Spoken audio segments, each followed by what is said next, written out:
You're listening to the GeekCast Radio Network of podcasts. You're listening to the GeekCast Radio Network of podcasts. Cliff Jumper, commence countdown. 5, 4, 3, 2, 1. The Transformers, more than meets the eye. The Transformers, more than meets the eye.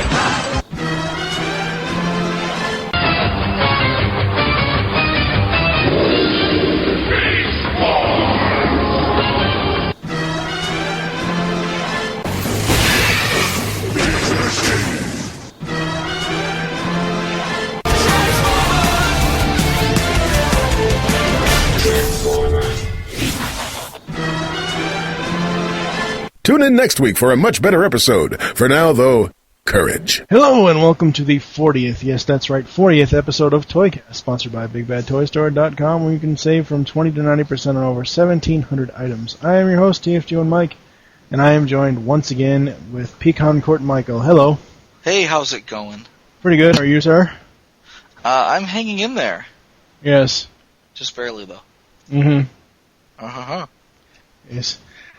You and your little castration there, but... Yeah, severe groin pain. Coming right up. Well, by the time this episode airs, hopefully you will be fully recovered. Oh, yeah, I'm back on the mend. I can walk now, and everything's fine. Mm-hmm. Just still a little tender. I'll be alright. We're kind of recording this one a little bit early, seeing as how I've got 38 and 39 on tap. Which by the time this airs, those will have already aired. But yeah, we just finished recording Beast Unleashed Episode 2. I've got Secret Origins coming up with Lupus Convoy on Tuesday. Not much else is really going on. M-Wire, ToonCast, all the usual. What's been going on with you other than recovering? Well, in the midst of my recovery, my wife took a 3-day weekend. She's off on a scrapbooking retreat. Because she digs that kind of thing, and I'm more than happy to give her a little break, considering she's pretty much waited on the entire family hand and foot without my help for the last week. It's a little hard because I got both kids by myself for a couple of days in my less than 100% condition. Yes.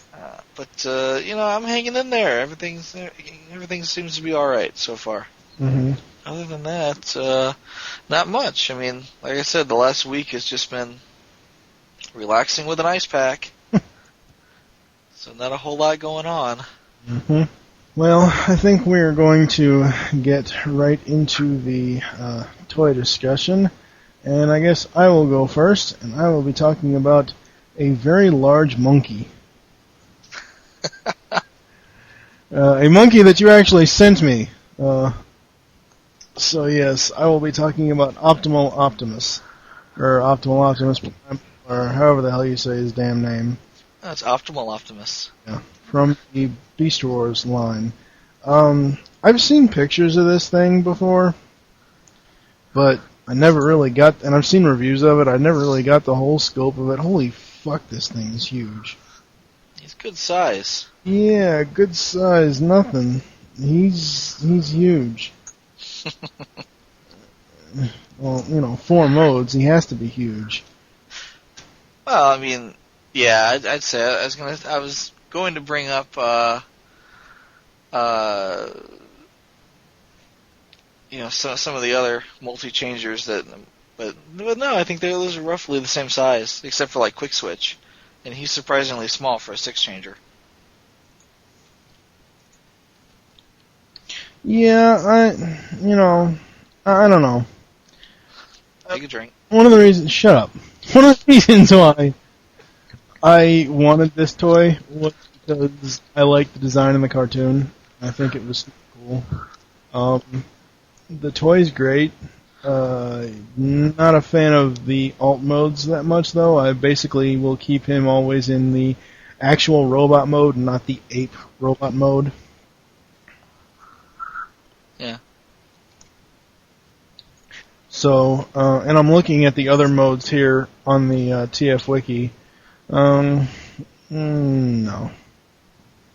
No? No, they're okay in the cartoon. I mean, they're good in the cartoon. I mean, he only uses the car mode like once or twice. If I know he uses it at least once, and then he uses the jet mode all the time. But I prefer seeing the cartoon design rather than the toy alt modes. Really? See, now, I think my favorite use of this mold, or I should say of this model in the cartoon, is when Megatron takes it as his robot mode in Beast Machines. Yeah, that looks really good. I think I mentioned before, and I think in the Beast Unleashed, I believe episode 1, where I said, if they would just revisit and crank up the models a little bit, and add some better skins to the 3D animation models, they'd be a lot cooler. And lo and behold, you look on I think it's maybe the last couple of episodes of Beast Machines, you get this model with a really nice really nice CGI model, and way better skins, and it makes all the difference. He looks really, really good. Oh yeah. And I believe he actually shifts from car mode to plane mode to robot mode. I would have to go back and watch which I probably won't until we get to that in the Beast Unleashed podcast. But I want to have to go back and watch Megatron in Optimal Optimus's body. Uh-huh. No, he does change into the jet mode because he flies under. He flies. Yeah. Well, he flies underwater. I'm not sure about. He's a jet submarine. Yeah. Even better. There's water on Cybertron? I don't remember that. Yeah, the goopy thingamabobber stuff. I don't know. I could have sworn there was a water scene. I'm gonna have to go back and watch it again. Well, we're all gonna go back and watch it again for Beast Unleashed, but eventually. But I distinctly remember that being very cool. Yeah, it was. The only thing I found kind of disheartening, even though I know it's Megatron, I didn't like I would have liked if he fully took on the Optimal Optimus head and just been Megatron's voice, because that would have been even more jarring for Optimus Primal in Beast Machines. Oh no, I like the head. I like the Megatron head. I thought it was bad enough that he took his form. It's like, well, now I'm going to beat your ass with your own body. How do you like them apples? I thought that was very cool. Yeah, that was a move worthy of Megatron. Yep. Or Beast Wars Megatron at least. Yeah. Well, the difference is, I mean, there really isn't that much difference between Beast Machines and Beast Wars Megatron. Beast Machines Megatron was way more. He was 10 times darker. He was way more scheming. And he didn't really instead of having like people like Waspinator and Pterosaur, he just had drones. I mean, yeah, there were a few like Obsidian and Strika and Jetstorm and Thrust and right. Rhinox Jr. Or Tank Nox or Rhine Tank or whatever. Rhinor. There you go, Rhinor. Whatever you want to call him. But I mean, the way the toy looks, it looks good, like if it was on display in all 4 modes. I think the main one I don't like at all is the ape mode. The ape robot. I don't know why I don't like it. It's funny because I like the ape mode better on the Transmetal 1. The blue one with the surfboard. The version of Optimus right before this one. Yeah. But I don't like that robot mode. Just regular Transmetal. See, I'm not a big fan of ape modes, period. Mm-hmm. To be honest, I never liked just the way the ape modes work, because they're inherently kind of hunched over. Mm-hmm. And it's like, oh, look, he stands up, and he becomes the robot. Oh, big deal. But I mean, in this one, they look a lot different in the sense that, the robot mode has this cockpit on his chest, and he's not just a monkey standing up. You can actually see something going on here. I I think I like it a lot better if you turn his hips around so that he's got robot feet instead of monkey feet.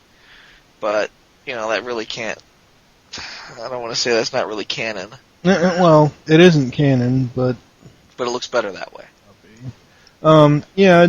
At least that's how mine's displayed. Yeah, well, it's fine. But just to show you the link to the image, there's the link. Looking at the image of Optimal Optimus on the TF Wiki here, and they display his robot mode with the ape feet. With the ape feet, yeah. See, I don't like that. And what's weird is that his heels they look like robot feet. And so I'm almost positive this is a fluke. I mean, because I've got him displayed turned around. Yeah. And the back of his legs kind of look fine. The back of his feet having robot feet looks better, in my opinion. And, just the way he's set up, he looks a lot different in that form from, or I should say, beast mode. As far as I'm concerned, car mode and jet mode are damn near the same thing. Yeah, they are. I mean, it's like here's my arms together. I'm a car, and then I pull my arms apart. Oh, look, I'm a jet. Jet mode also. I'm starting to cut you off there, but the jet mode also offered the other Maximals a riding seat or a riding stair or riding stand, so they could actually stand on his arms. Really? No, where? Not on the toy, in the cartoon. Oh, okay. I was about to say, because that would have been cool. Yeah, not in the toy, in the cartoon. That's yeah. Oh, he could have been like a chariot. Yeah. You like gladiator movies, cheater?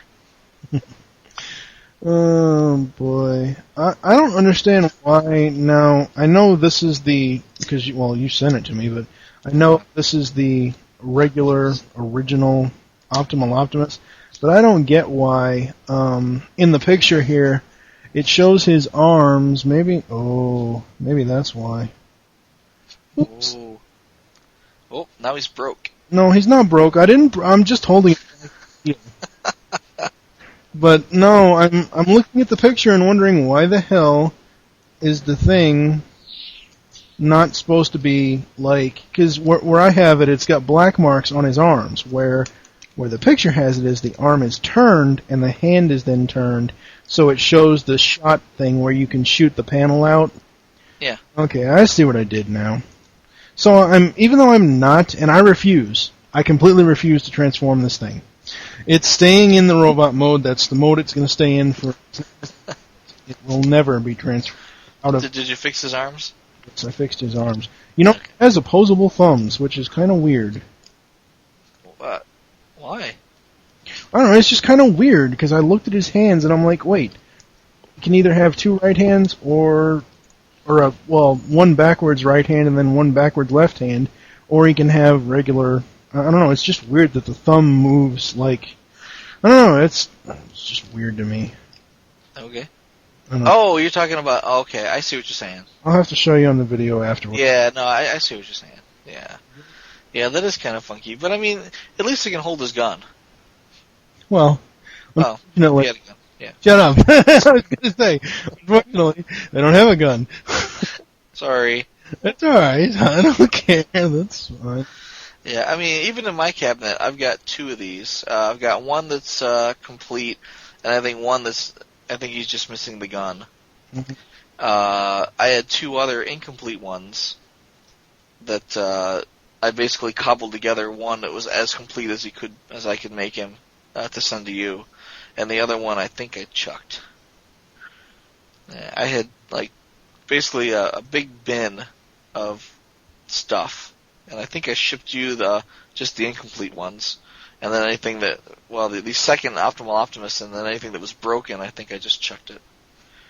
Because I've tried selling just junk lots on eBay before, and people bid like 99 cents for them, and in the end, it's not even worth it. And well, didn't you post on? Yeah, you posted on Twitter and Facebook a couple of weeks. Because again, this episode is being pre-recorded, so a couple of weeks ago.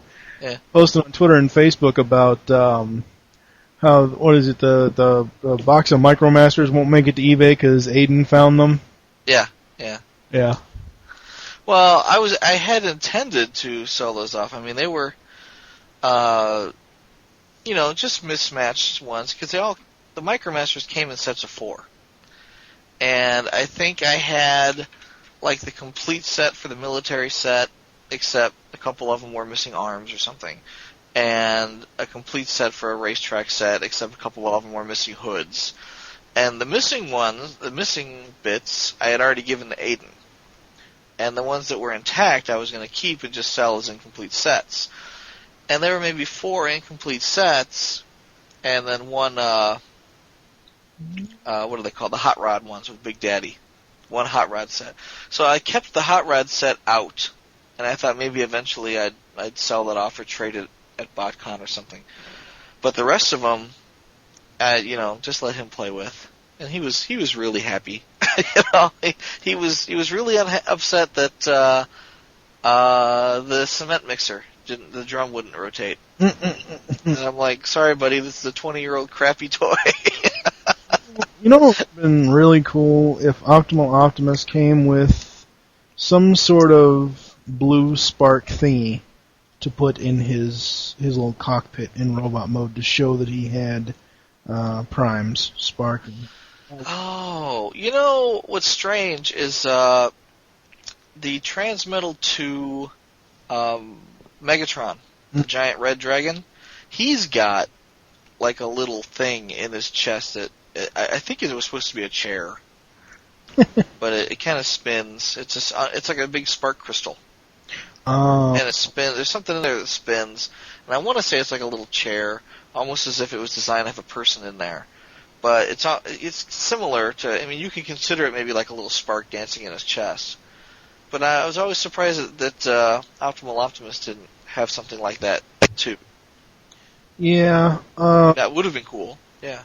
Question: where the hell is the missile button? Because I'm sitting here looking at the missile. Because you sent me, when you sent him to me, he has one of his 2 missiles. Yeah, I don't know. You don't know where the missile button is? I don't know where the missile button is. No, I assume they eject somehow. I don't know how to do it. This is not one of my favorite toys, so I don't. Never spent a lot of time with him. I had a friend of mine that I used to work with long ago, and this was the guy that really got me back into Transformers back in like '99. He had an Optimal Optimus and the Transmetal 2 Megatron on his desk at work, and he could put this guy in all the different modes, and he's I want to say like Steve, where he grew up with the cartoon, and he really loved this character, and he would just transform this damn thing all the time, and I couldn't get heads or tails with it. I never really liked the toy, to be honest. I mean, I dig the fact that he's big, and that's about it. I've got 2 of them on my shelf, and that's about as far as it goes. You know what the problem was when I picked this toy out of the box? Those goddamn magnetizing peanuts were inside his ape legs and inside his arms. Sorry. They kept him from breaking in transit. There you go. That's about the only good thing you can say about him. I might send that box back to you, Dan. You can keep them.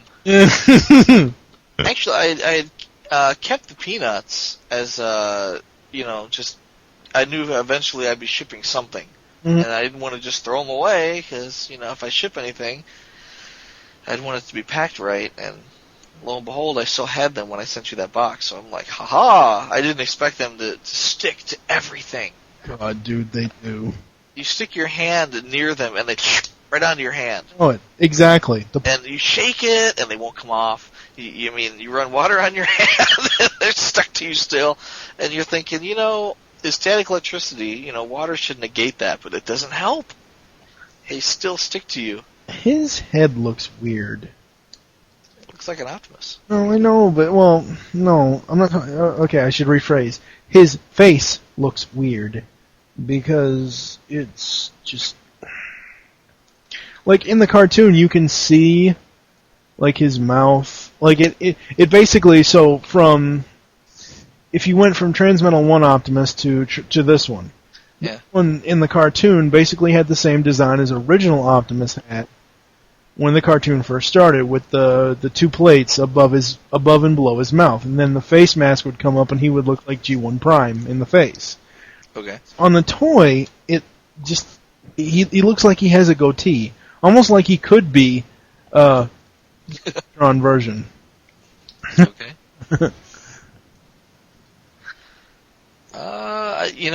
I'm sorely tempted to go like crawl over and look on my bottom shelf to see if I can see his face right now, but I'm not gonna do it. Like I said, he's way in the back of my shelf, and the shelf is 2 feet deep, and again on the bottom shelf, and I literally have to like crawl over there and push all the other toys out of the way to see him. No, not gonna do it. I'll take your word for it. And one thing I don't like about the ape head, looking at the picture, he's got this like giant friggin' cheesy grin on his face. I mean, it shows. It's not a grin. That's like he's growling. He's showing his teeth. Oh, yeah. He's like, "Arrgh." The whole point. He's showing. But to me, it looks like a big cheesy grin. He's like, waka waka waka. Yeah, really. Fozzie. He's a monkey? Yeah. Oh, not a bear. Yeah, Fozzie. Okay. Alright. I like the fact that you can, remove the missiles and store them on his legs. Wait, clear missiles? Yeah.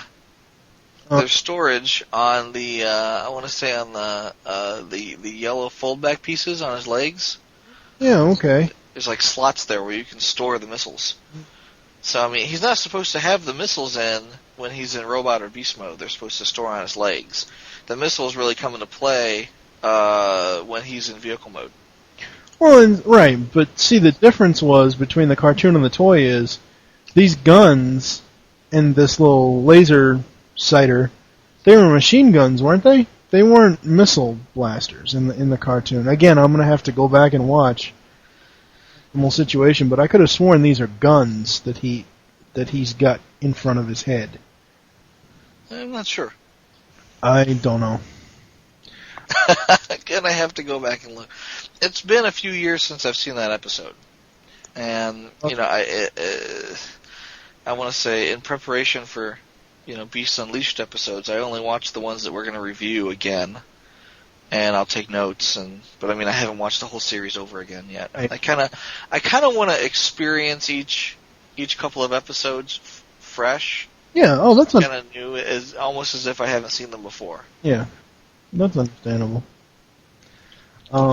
Yeah, overall, I'm really glad that you sent it to me. Thank you very much. It's one of my favorite characters from the Beast era. I mean, one of my favorite versions of Primal from the Beast era. I think where they went kind of downhill with design, both in toys and the cartoon, is Beast Machines. Because I'm sorry, that's one fucking ugly monkey in Beast Machines. Oh, you just don't like the... Yeah. No, I like... How should I put it? I understand where they were going. Yeah. And I like the design for that. I know that they were trying to kind of get a hybrid between the technological and the organic, and I think they did a really good job. Yeah. I mean, it's not for everybody, granted, but I suppose some people aren't gonna like it. I was gonna say, I don't know, but then I have to take a drink, so I didn't say that. Well, you just said I don't know, so I don't know. Take a drink. And you said it too. That's 3 in a row. We're gonna be shit-faced by the end of this episode, let me tell you. Hell, I don't have anything to drink here with me, so it doesn't really matter. Tisk tisk. Again, Optimal Optimus, he is a good toy. I actually have, in preparation for your pick, I have an image of your pick up here, and yeah, they, I almost wonder who could win in a toy fight. Your pick or my pick, because wow, what are you going to be talking about? G1 Metroplex. You showed me on the video before we started recording this. They're pretty much almost the same size.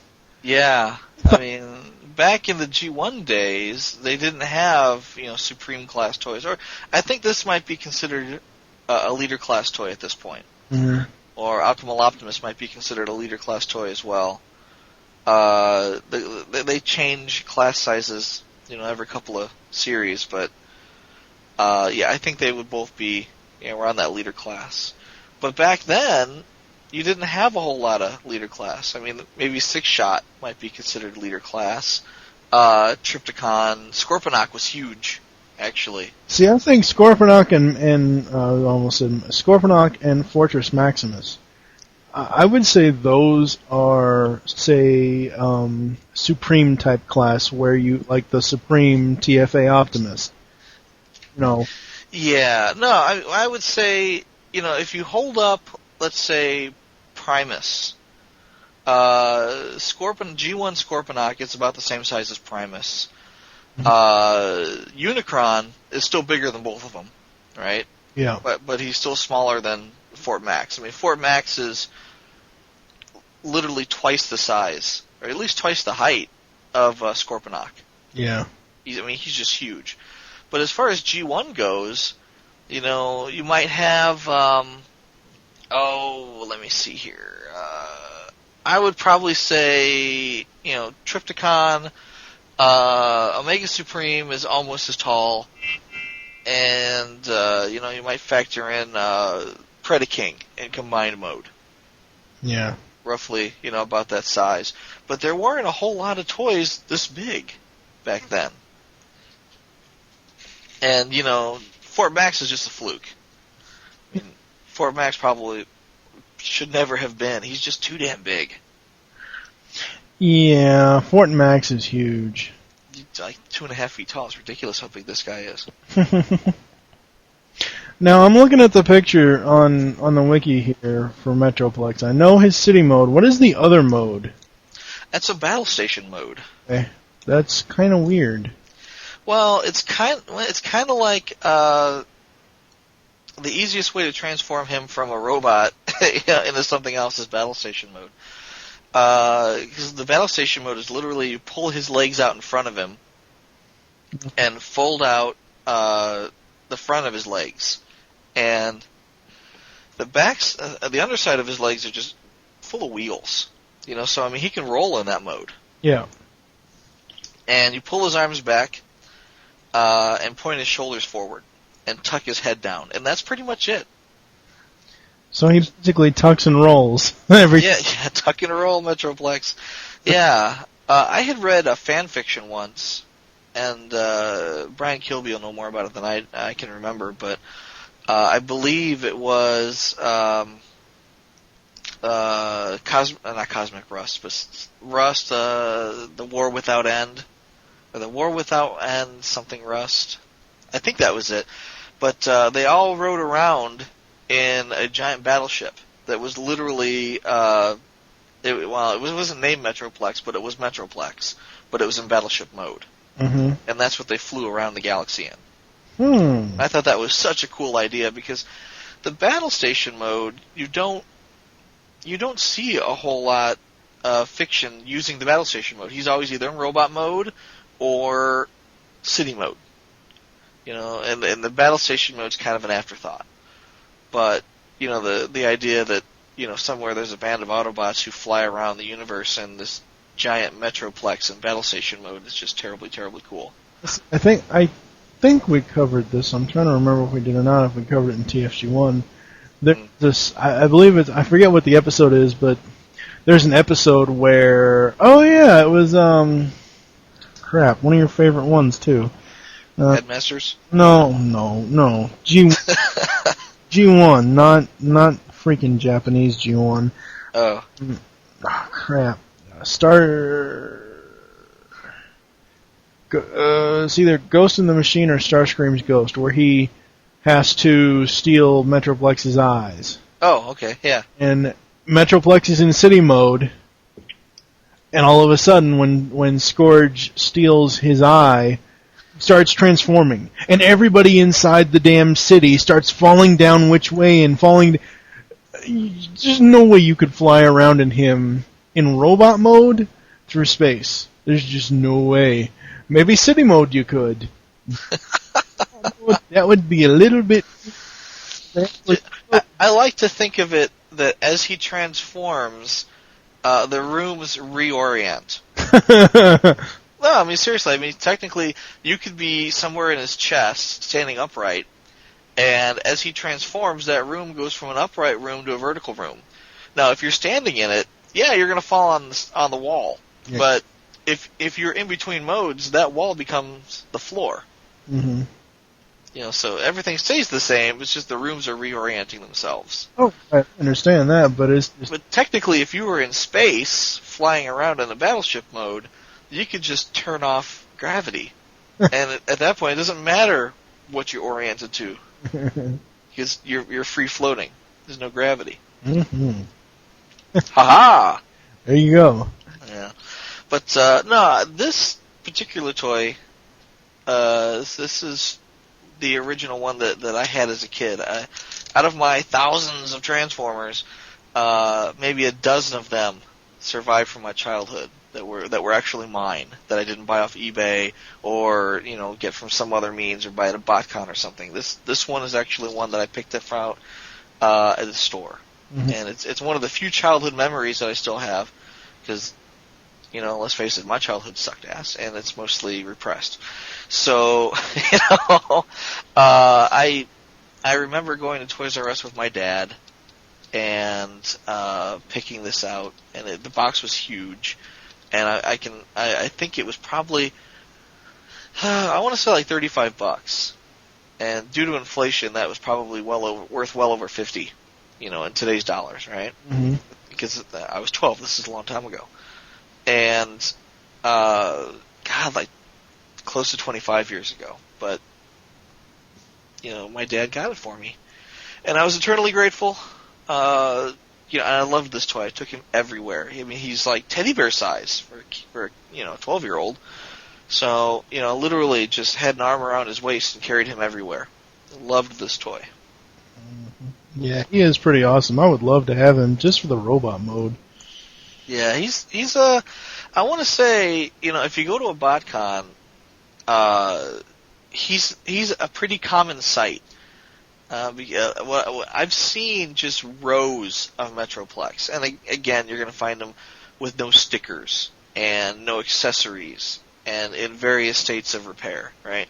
I know his waist joint, at least in the first run, was a sore spot where it would break a lot, and you'd end up with the upper half of a Metroplex and the lower half of a Metroplex and never the twain shall meet.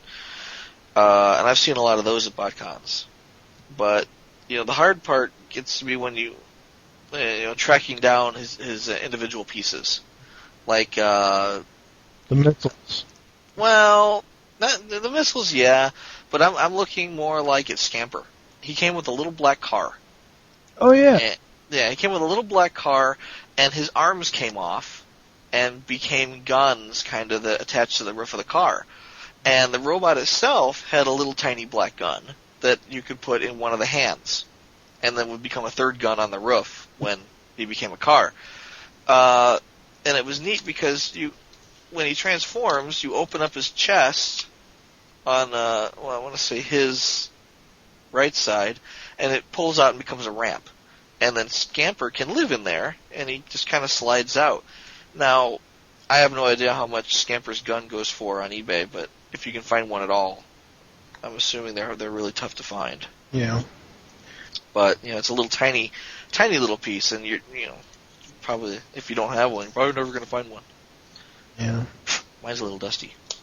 But, yeah, so I keep Scamper in that little chest cavity there, along with his two arms on his roof of his car, and the gun. Let me seal that back up with a satisfying click.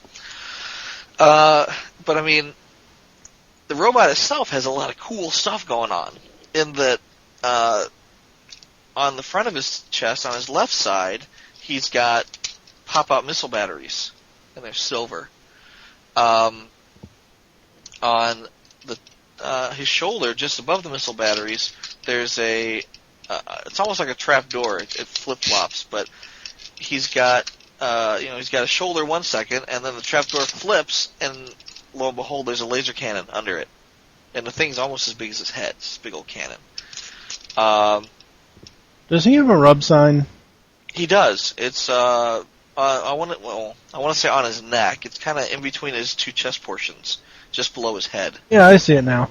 No, I wasn't really looking for it because I mean, honestly, that outside of the fact that he has two giant tits on his chest, what I noticed was the giant red Autobot symbol on the well, as you're looking at it, it's the left hand side of the chest, but yeah, his right.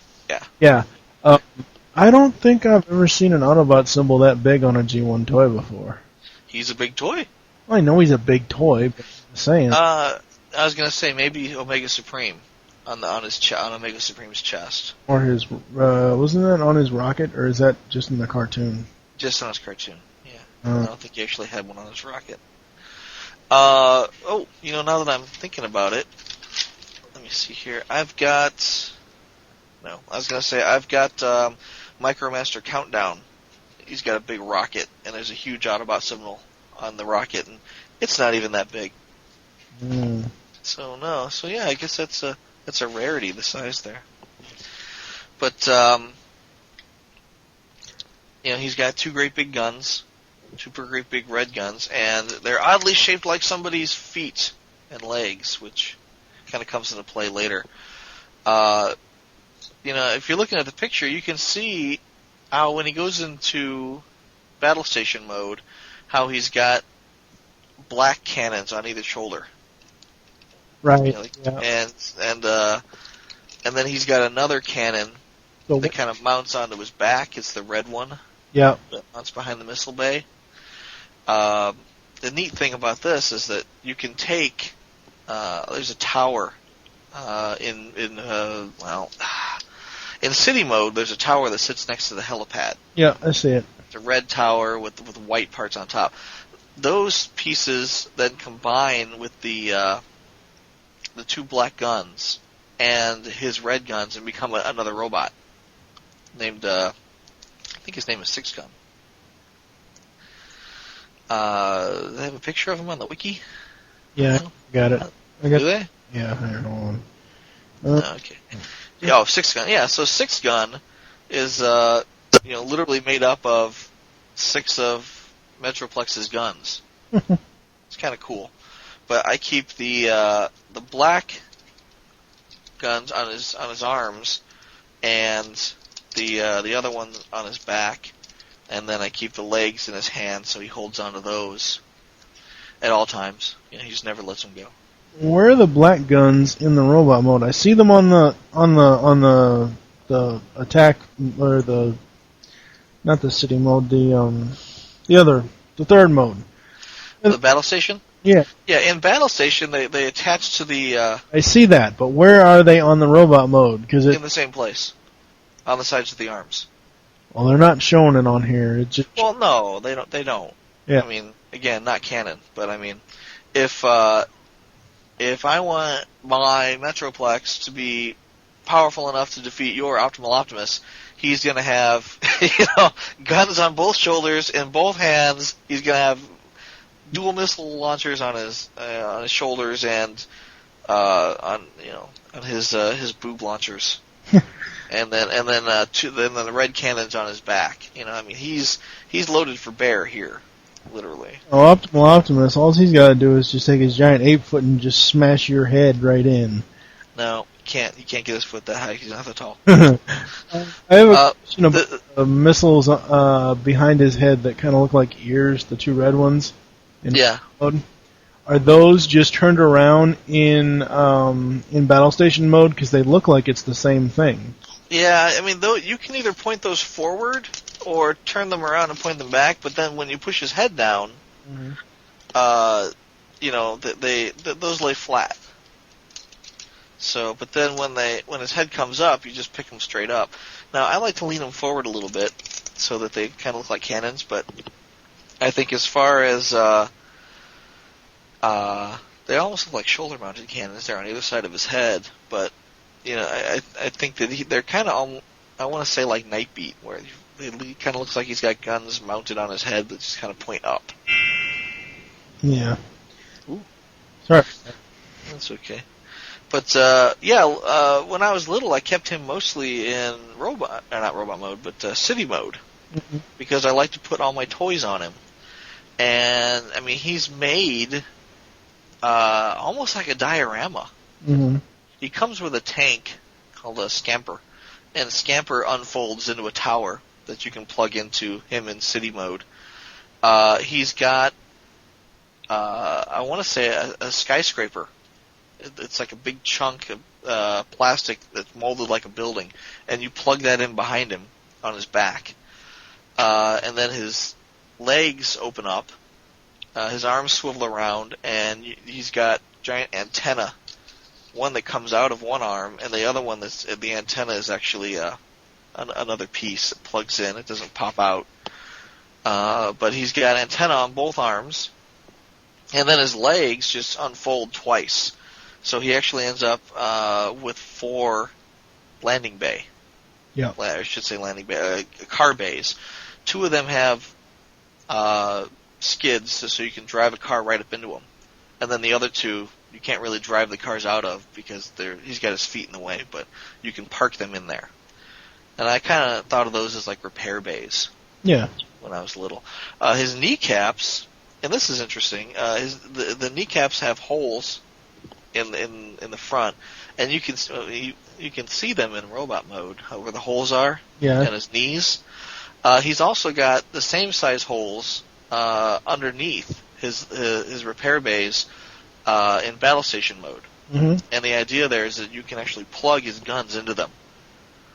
So if you're in city mode and you don't have 6-gun assembled, well, you wouldn't because his chest and his shoulders become a tower itself. But if you don't have 6-gun assembled, you can then take those guns, the big red ones, plug directly into his knees to act as like perimeter defense, and then you can take the black ones and plug them right back into the arms, and then you have even more firepower. So even as a peaceful, Autobot city, he's still pretty well defended. And then if you really want to get into it, then you can always, pop out those rocket launchers out of his chest in city mode 2. So he's got a lot of stuff going on in city mode, a lot of stuff going on in robot mode. The thing I couldn't figure out when I was little is that he's got kind of almost a button in his chest, right in the middle of his chest. And it doesn't push in or do anything, but it always made me wonder if maybe it was supposed to. Mm. Like maybe he's got a button on his back that makes his head pop up and down, because his head is loaded on a spring, and you can push it down and then hit the spring and it pops back up.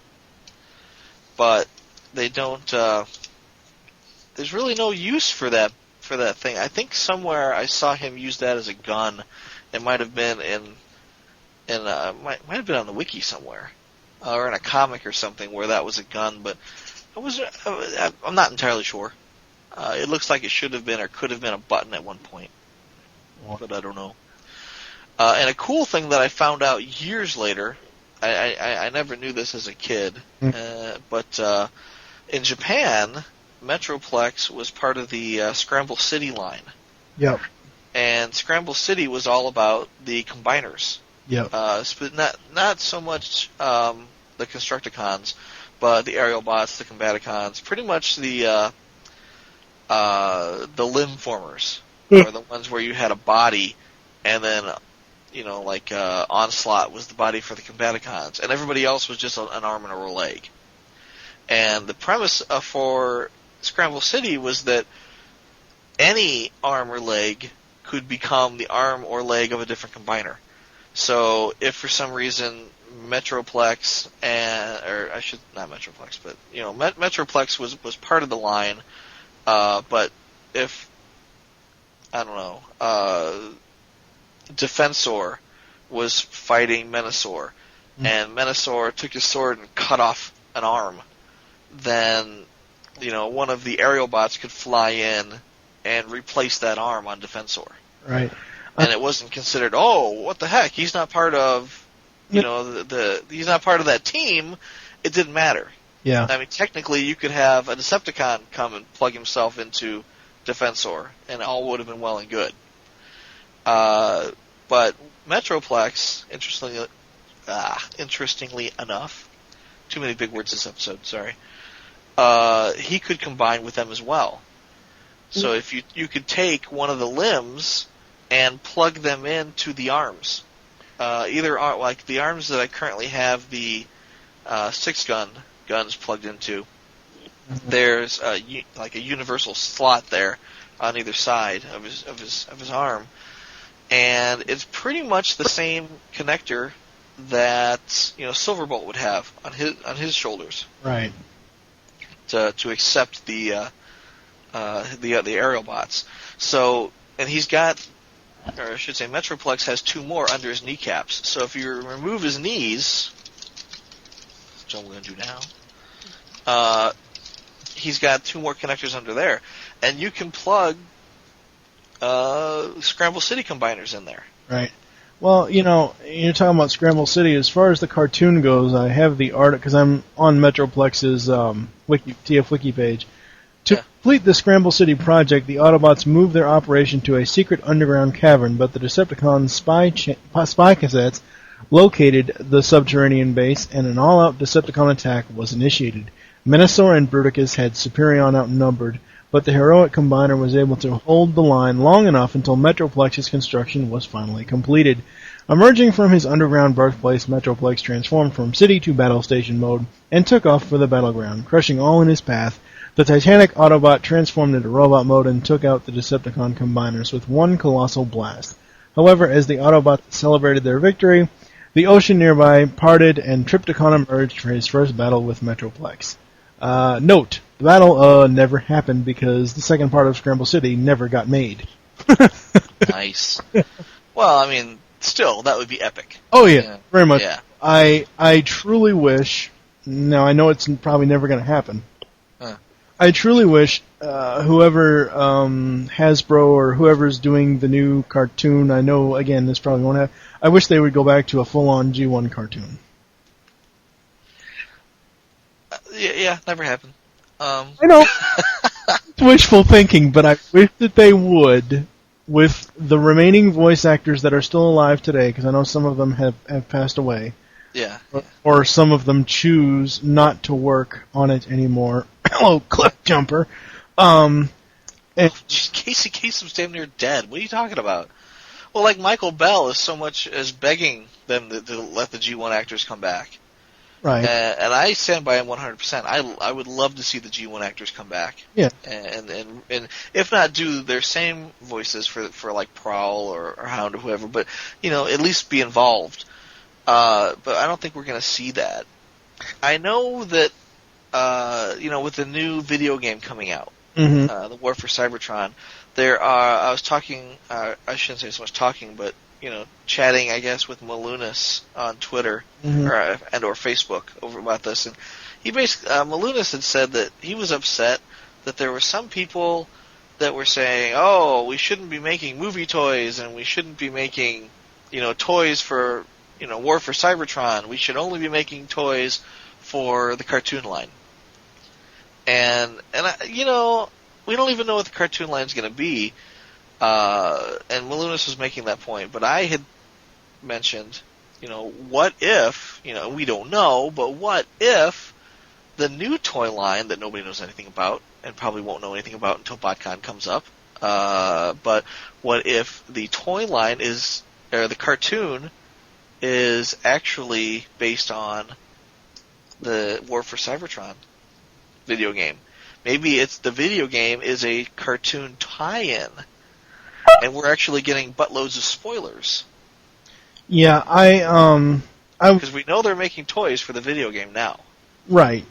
I've said before, I know we've only seen one animatic scene of War for Cybertron, and it probably isn't going to be that much graphically inclined. I mean, full-on animatic. There's no way gameplay is going to be like that. But unless, Right. Well, unless they found the missing link or something. Well, no, I mean, if you play Gears of War, Okay, well, it looks that good. okay, well, I haven't, so. Well, Anyway, they could definitely make gameplay that looks very similar to that animatic. Okay. Let's put it that way. I am super stoked for War for Cybertron. I can't wait for the new cartoon. Supposedly, according to Brian Kilby of Radio Free Cybertron, Power Core Combiners is, quote-unquote, potentially the new toy line for Transformers. Right. I don't know if it... I mean, And powered core combiners look like Earth vehicle modes. yeah. So that, I don't want to say it tosses that out completely, but, and, to kind of argue against what I just said, Hasbro isn't against having multiple toy lines. Right. No. You can have the movie line and the universe line side by side. Yeah. Or, a horrendously truncated Toys R Us exclusive only animated line side by side. I really, so far, I mean, outside of quote unquote screen accuracy, there's only one Transformers line that I will, outside of one toy that I bought from it, that I will never buy anything from, and that's the movie line. My one exception, said plenty of times before in the past, 15 or so episodes on this show, Ravage. Was Ravage. Because I like the design in the movie, and I wanted that toy. Other than that, the movie line can go to hell and die for all I care. That is just my personal opinion. Now, if people like it, fine. Your own personal protest against Michael Bay. But I'm not. You suck, Bay. Thanks for raping my childhood, you bastard. Like Starscream rapes metal bugs.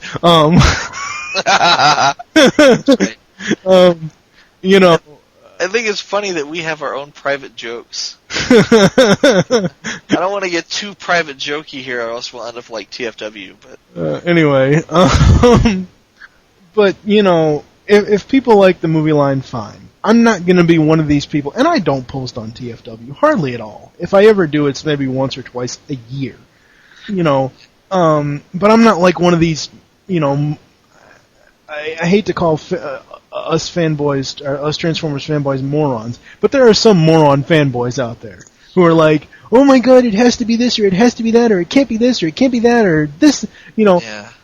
There's a lot of opinionated people who just have shitty opinions. Exactly. There you go. Yeah.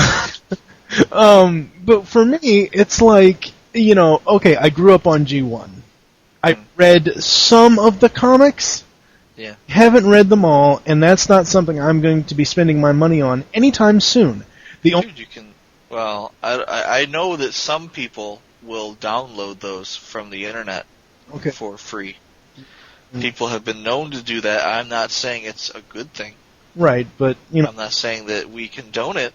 No, we don't. Saying, we don't condone it. But saying it has been known to happen. Right. But, I've got so much other collecting between DVDs and Mighty Mugs and just Transformers lines in general that I've never had toys of, like the BotCon toys or, whatever. I just can't get invested in comics, as far as Transformers comics and even comics in general. I think over the past year and a half, I have bought, 4 individual comic books and 1 set of 7 or 8 comic books. I bought Green Arrow, Black Canary. I think there's like 7 in that in the set that I bought. The BotCon 2008 comic, the animated movie, trade paperback, and Daredevil, Guardian Devil. Other than that, shut up. I'm not somebody that goes into a comic shop. I would prefer to go to Walmart or to Target or Toys R Us or go to BigBadToyStore.com or HasbroToyShop.com or something like that to find something that I can actually play with and not read. Yeah, well that's understandable. But at the same time, I've come, in the beginning I was always, the G1 fanboy. Oh my god, if it's not G1, fuck it, screw it, whatever, whatever. But, now that I've come to, like, Beast Wars, I mean, I've said before that, when I first heard about a new Transformers cartoon back in 1996, I thought the Transformers cartoon was reboot. But once I came to know Beast Wars, and I eventually now have all the DVDs, and I've watched them all, and will continue to watch them as we do the Beast Unleashed podcast, I'm not just a G1 fanboy anymore. However, where I draw the line is the movie. That's where, it's kind of like Bugs Bunny drawing the line in the sand or the rock for Yosemite sand. Dare you to cross this line. Cross the Sorry, yeah. I'm not crossing that line. That last one, no, I'm not. But I am open-minded to a new toy line. I kind of like the War for Cybertron toy image I saw of the Optimus Prime. I wish that they would adapt the video game to be the new cartoon. I don't think that's what's going to happen. But I wish that because, like I said a little while ago, the video game looks awesome. Yeah. It looks fucking awesome. And I know there isn't a lot of competition for this title, but War for Cybertron is most likely going to be the best Transformers game ever.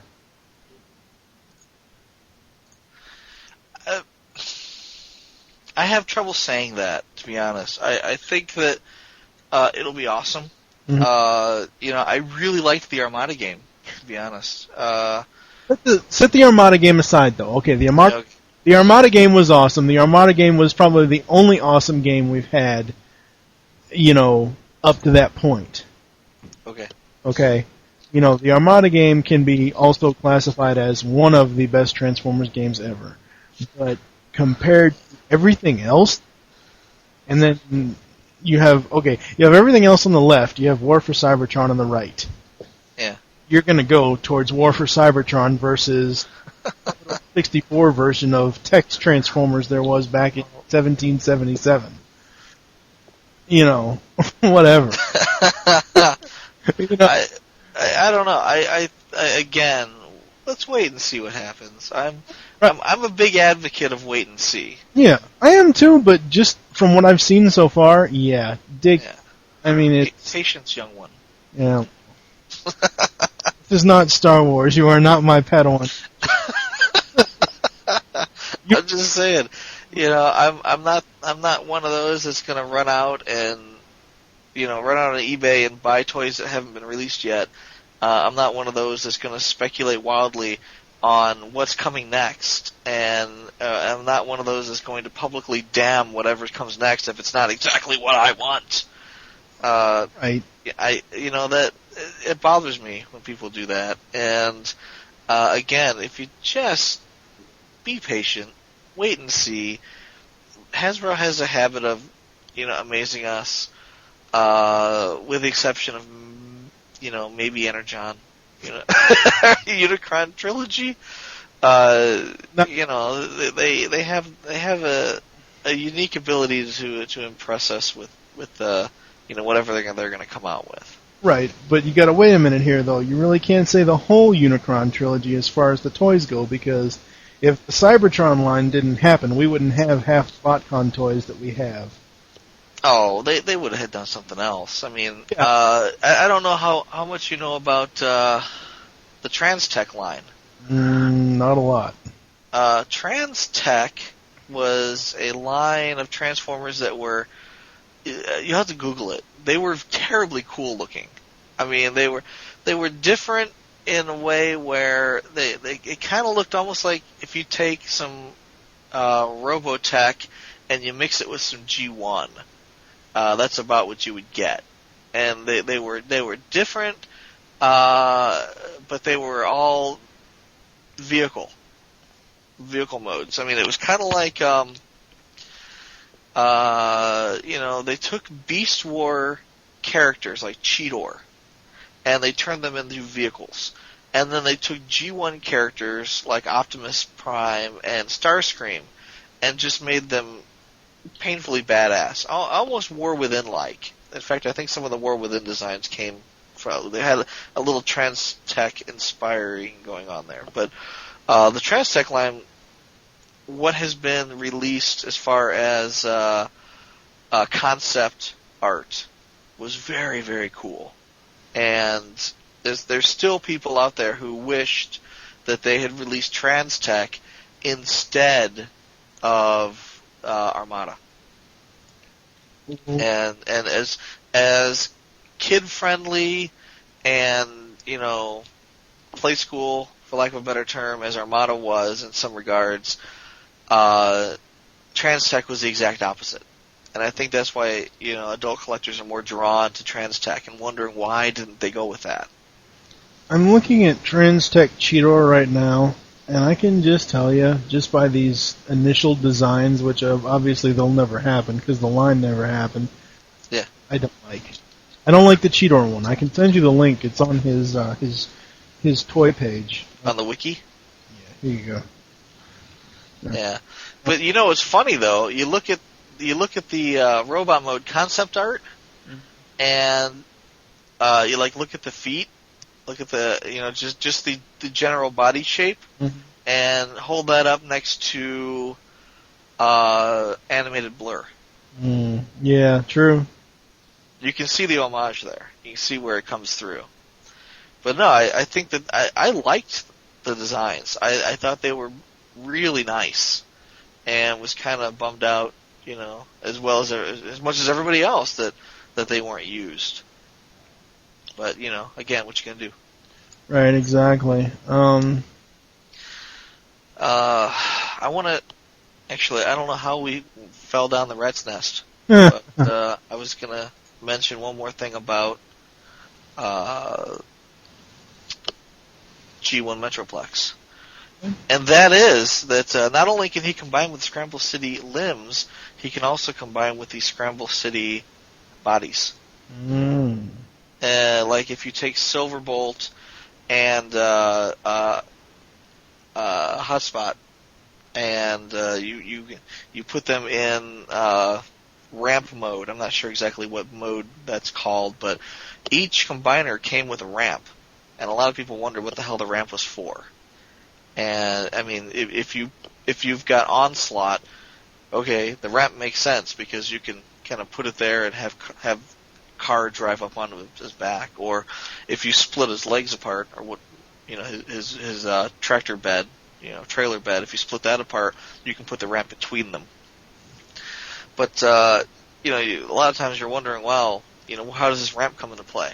And the ramps were there to make each one a platform, and then that platform would then fit snugly next to one of Metroplex's repair bays. Oh, cool. Yeah, so they maybe not combine in the sense that there was a snap or a plug or an outlet for them to snap into, but you could kind of sit them next to them and make them look like they were in an entire one piece. Now, Hotspot has a mode it's kind of like a repair bay mode. And he can fold into repair bay mode with a little ramp on him, and that will plug in next to Metroplex. And then Silverbolt has his ramp mode, that kind of looks like half a plane, half a ramp, and that will plug in next to one of the repair bays nicely. I mean, and plus you can also do the same thing with Onslaught or Menasor. What's his name? Menasor Bruticus. No. King of the Road. Shit. The Optimus Prime ripoff. Yeah, help me here. Oh, crap. I know. Motormaster. Motormaster. Damn it. There you go. Sorry, had a brain freeze there. Yeah, Motormaster has a ramp mode, and Onslaught has a ramp mode. Those are a little more obvious, but yeah, those can plug right next to Metroplex or Metro Titan as well. Metro Titan was the Japanese repaint of Metroplex. He came I want to say closer to the Micromaster releases, because Metro Titan has a Micromaster, and Metroplex doesn't. Oh, okay. Yeah, which is kind of neat, but I want to say Metro Titan also came with a connector piece that would allow him to plug into the Micromaster bases, which would have been terribly cool, because I've got a couple of those. Yeah, that would have been pretty cool.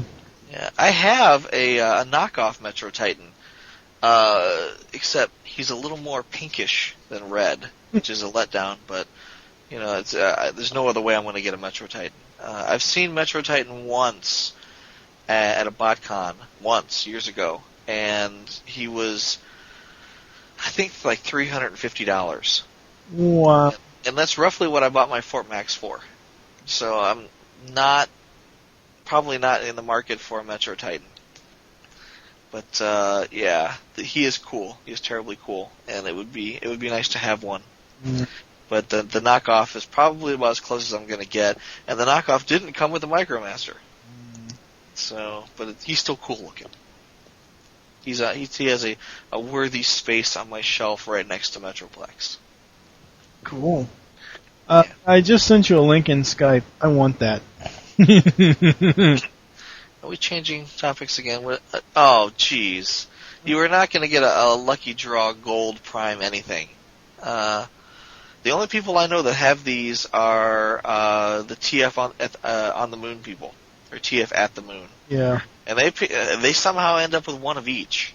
I don't know how they manage that, but these things, you find them on eBay, the Lucky Gold, or the Lucky Draw Gold figures, and there's always a Prime, there's always a Megatron. I think I even saw an Omega Supreme once or something, and they coat the whole damn thing in gold plastic, and they sell them for like $700 or $800 on eBay. It's ridiculous. I've seen the pictures of them at TF at the Moon, or on the Moon. And somehow they get one of each of these damn things. Lucky Draw will either come in like black chrome or gold chrome or silver chrome. They're sharp. They're very cool to look at. Yeah. But they're rare. They make like 5 of them. Yeah. And I don't even know how you go about getting them. I think you have to be in some kind of lottery in Japan. Something. And again, it's a Lucky Draw. It's a lottery type thing. But again, somehow the TF at the Moon people get them. God bless them for it, because they put out pictures of these rare ass items that you're never going to find anywhere else. But they're cool. Yeah, but no, you'll never own one. Very cool. Well, I could always have somebody do a custom one for me, like just buy the figure, the regular Optimus Prime Classics figure, and just have somebody paint it gold. Damn, that looks awesome. As tempting as that is, just I got an extra Classics Optimus. I think I'm just gonna spray paint him gold. Yeah, why not? But I think that looks so awesome. Wow. Yeah, they are cool. Again, that's the TF at the Moon, TF on the Moon people. They've got pictures of all those, and they're very cool. Yes. I so want that. Never in a million years, buddy. But I don't know, for all we know, you could win the lottery and suddenly decide you want to own them all, and there are people who have, and I'm assuming the people at TF on the Moon there are people who have just a lot of time and a lot of money and nothing better to do with it than track these damn things down and buy them. But I can't imagine. Literally, if you're looking at $700-800 a pop, yeah, it would get fairly ridiculous. And it's not like, I want to say, it's not like there's not a lot of these. Again, they make 5 of them at a time, but they release a lot of them. Right. and I'm just for fun, I'm on TF Wiki. I'm going to do a search for Lucky Draw, and maybe they have pictures of them. Oh, they have a list of them. Yeah. So, yeah, look at that. I mean, there's your gold Rodimus Prime. Yeah, there's a black Armada Megatron. Yeah, gold Grand Convoy, gold Rodimus Convoy, silver Rodimus Convoy, gold Omega Supreme, red metal Fire Kicker. I mean, kicker. They make a red metal kicker. What the hell? And it looks like each line gets, half a dozen maybe, roughly, on average? They're gold or they're silver. This one's a Blue Flame Convoy from Galaxy Force. Oh, that's the Blue Scourge. Yeah. Okay. Yeah. That one wasn't even a Prime. That was a Scourge. And again, each one looks very, very cool. But again, they're very hard to find. I'm sure they are. They're very rare. But really, honestly, when you were talking about, or when we were talking about, I don't know, talking about something about Optimus or something or other, or Metroplex, I was reading through the Metroplex fiction, and I went to go look at, we were talking about Transtech. And had a thing with, they had listed the characters that were supposed to be in Transtech, and Optimus was one of them, so I went to see if there was a Transtech Optimus design like we saw the Cheetor one. Yeah. Couldn't find one yet, but as soon as I ran across that image, the gold image, I was like, must have. Yeah, I've seen pictures of the Transtech Optimus. Oh, I'm sure they're out there. I didn't find it yet when I was scrolling down here through the things there. Well, yeah, like Optimus's wiki page is, like a book. Yeah. Good luck finding it there, but yeah, I've seen pictures. I can't really say where. Tech version because it looks like his alt mode looks like it's a gray wheelie. Which one? The Transtech Cheetor. His alt mode looks like he's a gray wheelie. No. I thought he looked more like a Formula One racer. No, Formula like an alien Formula One racer, let's say. Okay. All right. Well.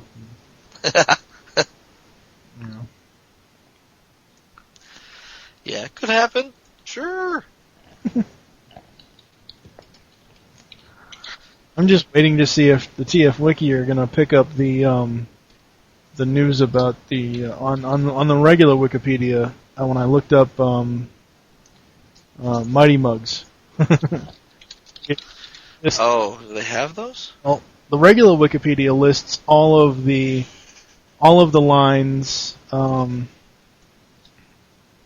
including all 5 lines. Transformers, G.I. Joe, all that stuff. Yeah. And, but that's not I just found that. The link you just sent me. The Transtech Optimus Prime. It's not a toy, though. That's a character design. If you look at that, mm-hmm. If you look at Transtech Optimus Prime in the robot mode, or the vehicle mode, let's say, and you stand that next to War Within Optimus Prime. Yeah. Actually, the more I look at it, if you take that model and you stand it up next to War for Cybertron Optimus Prime, it looks kind of similar. Very similar, yeah. Ooh, what if? Oh my God, I don't know if anyone else in Transformers fandom has had this realization, but it just hit me since we're talking about Transtech. What's that? What if Transtech is the long-forgotten line that's going to be at BotCon? I doubt it. I doubt it. No, actually, if anything, it's going to end up being G2. Oh, I know. They're going to what they'll end up doing is taking, like, classics and repainting them in G2 colors. So they'll have a black sideswipe with a blue Dayglow gun or something. or a black classic sideswipe. Yeah, I know. Something along those lines. Oh, I know, but I mean, It'll still be cool. right? But I mean, come on. Yeah, okay. When you think of Transformers toy lines, Yeah. what do you think is lost and forgotten, or a long forgotten toy line? You either think G2, or now that we've been talking about it, Transtech. Oh, well, maybe, but I honestly don't know what you would, how you would do that. I mean, we don't have any current molds that look anything like Transtech.